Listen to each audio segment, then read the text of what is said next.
Welcome back to Andy's Guides. In today's video, we are going to show you how to delete website from Google Analytics. Let's begin. Now, the first thing you need to do is to log in using your credentials. If this is your first time on Google Analytics, I need you to click the Create Account option, and from here, just follow the on-screen instructions and you're good to go.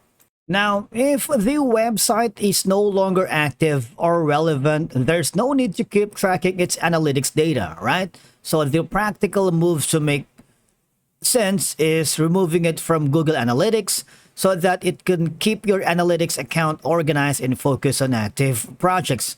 Sometimes websites may need to be removed from Google Analytics due to the privacy concerns or regulatory reasons. For instance, if there are changes in data protections, such as GDPR, you might need to remove certain websites to comply with regulations.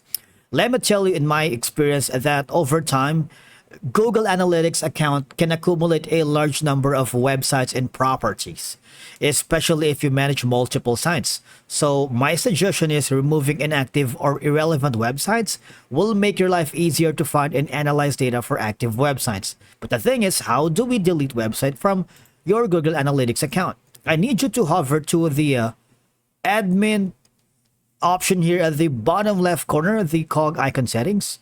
Once you do that, what will happen is you would be forwarded here on the settings account. I need you to go to the account settings, and from here go to the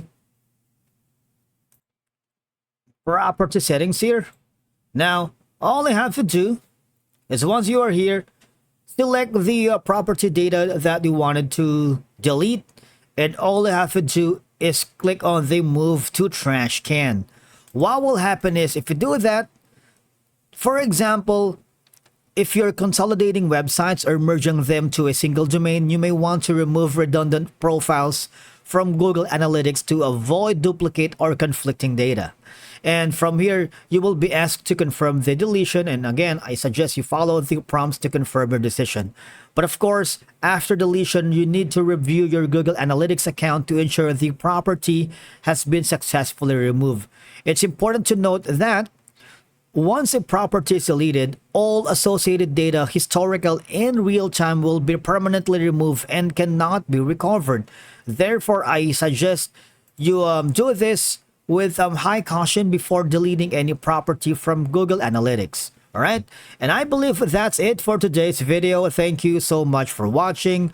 We will see you again in the next one.